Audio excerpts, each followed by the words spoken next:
tipificado na lei. Porque se ela não tiver no Código Penal, eu já nem continuo, nem vou adiante. Depois que eu encontro aquele fato tipificado na norma, eu vou analisar se aquele fato, dentro daqueles elementos do fato típico, conduta, resultado, nexo causal e tipicidade, para a gente analisar os elementos do fato típico, o nexo de causalidade entre a conduta e o resultado. Quando eu consigo fazer o enquadramento típico, a adequação típica perfeita, você vai analisar se aquele fato tipificado pelo agente, ele é lícito ou ilícito. Lícito dentro das causas excludentes da ilicitude, que nós estudamos, tá certo? Ele não é lícito se eu não consigo encontrar qualquer daquelas causas que nós já estudamos. Se eu não encontrar alguma daquelas causas estudadas aqui, que nós vimos aqui até a aula passada, eu tenho um fato típico ilícito, ok? E aí, depois que eu percebo que eu não consegui encontrar alguma causa excludente da ilicitude, é que eu passo para a análise da culpabilidade. Então, por isso que tem que ser nessa ordem, que se eu estacionei na ilicitude, eu nem analiso culpabilidade. Porque onde não há crime, não há consequência jurídica. Só existe consequência jurídica para quem pratica o fato típico e ilícito. A culpabilidade estuda, é um debate, tá certo? Nas doutrinas você vai ver duas correntes, alguns posicionamentos, talvez de formas diferentes, sobre a culpabilidade como requisito do crime e a culpabilidade sendo excluída do requisito do crime. Como nós adotamos a teoria tripartida aqui desde o começo, o que é a teoria tripartida? São 3 os elementos do crime. Por quê? Porque a culpa, ela é uma consequência jurídica. Quando você pensa em direito penal, quando você pensa que você tem um agente que praticou um fato típico, o que você imagina para aquele sujeito quando ele não se enquadra nas excludentes de licitude e nem se enquadra nas excludentes de culpabilidade? Você imagina punir, você imagina aplicar a sanção prevista pelo fato típico. Quando você associa o direito penal à prática de uma conduta, quando você percebe um caso concreto de alguém que tenha praticado aquele fato que está definido no Código Penal, automaticamente você já se interessa pela possibilidade dele cumprir a consequência do ato praticado. E qual é essa consequência do ato praticado? A pena. É a pena prevista para cada infração. Por isso é que a teoria tripartida, ela se fundamenta na culpabilidade como requisito do crime. Porque quando eu tiro a culpa, o que eu quero dizer? Se eu tirar a culpa do requisito do crime, fica só o fato típico e ilícito. Tem doutrinadores, tem uma corrente que entende que se eu tirar a culpa, o fato ainda é crime.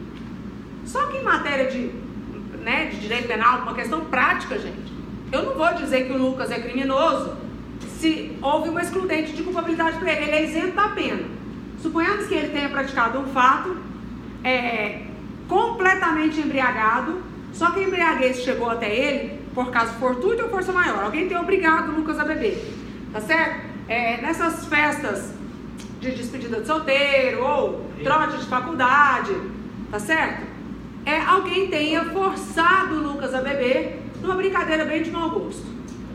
Se ele está embriagado, completamente embriagado, por força maior, e após ele estar completamente embriagado, ele pratica um fato típico, ele é isento da pena.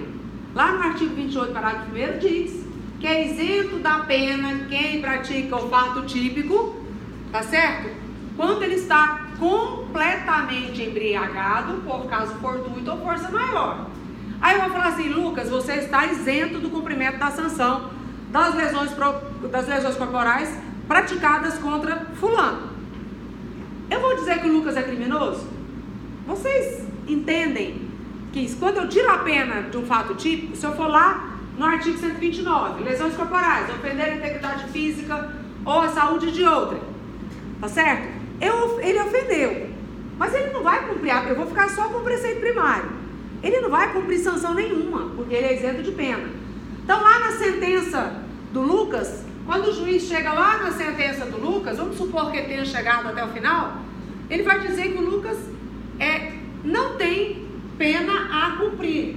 Se ele não tem pena a cumprir, uma sentença, ela é absolutória. Ela está o absolvendo. O Adélio está no 26. Que saiu ontem, né? Ontem ou anteontem, que ele foi declarado inimputável. Vamos começar com as causas excludentes de culpabilidade para vocês entenderem. Primeiro, só lembrando que requisito de culpa. O que eu quero dizer requisito de culpa? Para que a gente possa atribuir a pena prevista pelo fato típico, tal como vocês já viram várias vezes aqui na sala. Nós já lemos o artigo 121, já lemos o artigo 155, o 157, o 129. Quando você lê o artigo, a possibilidade de atribuir a culpa é possibilidade de atribuir a sanção, a pena. Então, para que eu possa atribuir a pena pela prática da lesão corporal, a pena pela prática do homicídio, eu tenho que encontrar os requisitos necessários no sujeito que praticou o fato. Tá certo? Então, naquela circunstância, naquele fato concreto, eu tenho que encontrar todos os requisitos para que seja possível atribuir a sanção prevista pela conduta que ele praticou. Foi claro? Nele, no caso concreto, eu tenho que entender que, naquele caso, não cabe nenhuma causa excludente. Por quê? Porque ele preencheu todos os requisitos. Ou seja, ele é um sujeito imputável, tá? A imputabilidade nós vamos entender que a primeira que a gente conhece é a do sujeito que é maior de 18 anos. Tá? Então, se o sujeito ele é maior de 18 anos, ele já tem uma chance de ser considerado imputável. Mas basta? Não, não basta. Eu tenho outras situações que podem declará-lo como inimputável. Apesar dele ser maior de 18 anos, ele pode ser declarado inimputável. Inimputável por outras causas que excluem a culpa. Tá? Por exemplo, a doença mental do artigo 26, que é o caso do Adélio. Tá certo? Se você analisar, ele não é menor de 18, porque os menores de 18 anos, no artigo, abra para mim o artigo 27.